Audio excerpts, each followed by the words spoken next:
Welcome. This presentation is designed to introduce you to the Ramseyer Northern Bible Society Museum Collection, a special collection held by the University of Minnesota Duluth Library. Here you will learn about the collection, its origins, and the people who created it.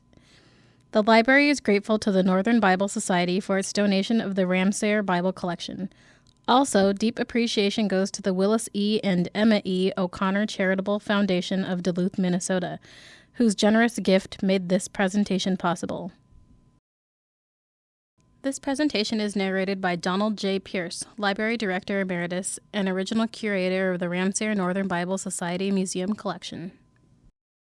The Ramseyer Bible Collection was donated to the University of Minnesota Duluth Library in 1979 by the Northern Bible Society.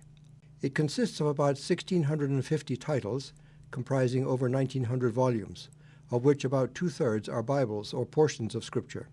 It contains many volumes which illustrate the history of the translation of the Bible into English, as well as into over 400 other languages. The collection also contains a number of works that serve to illustrate the history of printing and the making of books. Very few individuals owned Bibles until the era of printing, when it became possible to print and distribute Bibles more widely. There is also a large number of the publications of the Scripture Gift Mission of London, which were rarely kept by libraries because they were meant for popular use for teaching of literacy in many parts of the world, using scriptural excerpts or lessons for that purpose. Henry Iker Ramseyer was born in Ontario in 1873. His family was Amish and had emigrated from Germany 2 generations before.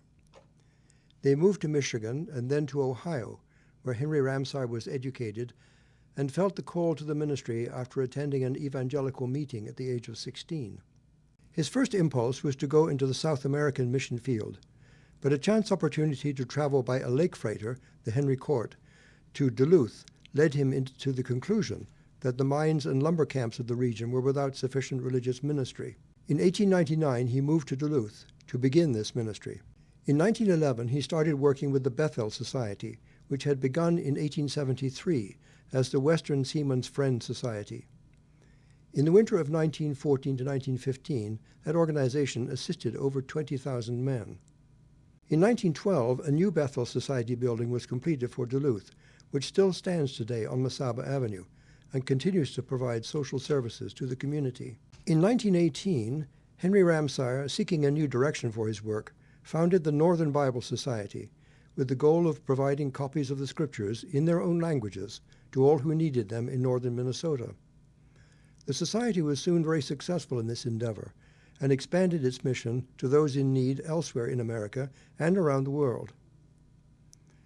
Collecting early editions of Scripture began as a hobby for Henry Ramseyer and grew into the Bible Museum, eventually to become the present Bible Collection. Henry Ramseyer served as the secretary of the Northern Bible Society from its founding until his death in 1945. He wrote an autobiography in which he referred to himself only as the Sower. It is noteworthy that his family declined to provide any words of praise for his obituary because they felt that he would not have wanted that. His 2 daughters, Pauline and Esther's husband, Holger Hallberg, carried on his work after his death.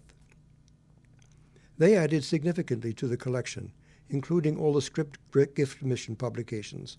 The family is remembered with him on the plaque that stands near the display from this collection.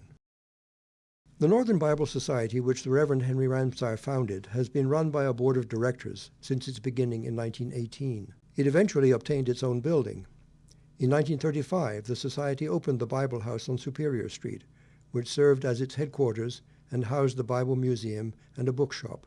The Society passed out or mailed Scriptures to all who needed them in their own language. To that end, the Society raised money from donations large and small, and from its earliest objective in northern Minnesota, ended up providing the Bible, or portions of it, to all who asked, all over the country and abroad. The Society also published the Sower, a monthly pamphlet containing news and readings. It isn't known exactly how many publications were provided, since some were in the form of small pamphlets, tracts, or testaments, but over the years millions were distributed all over the world. After the death of the Reverend Henry Ramseyer, his daughters, Pauline and Esther, carried on his work. But after Pauline's death, the Society found that it had to change its focus. The bookshop and museum were closed. and the museum materials given to the UMD Library in 1979 as the Ramseyer Northern Bible Society Museum Collection. The UMD Library and the Northern Bible Society to continue to maintain and develop the collection.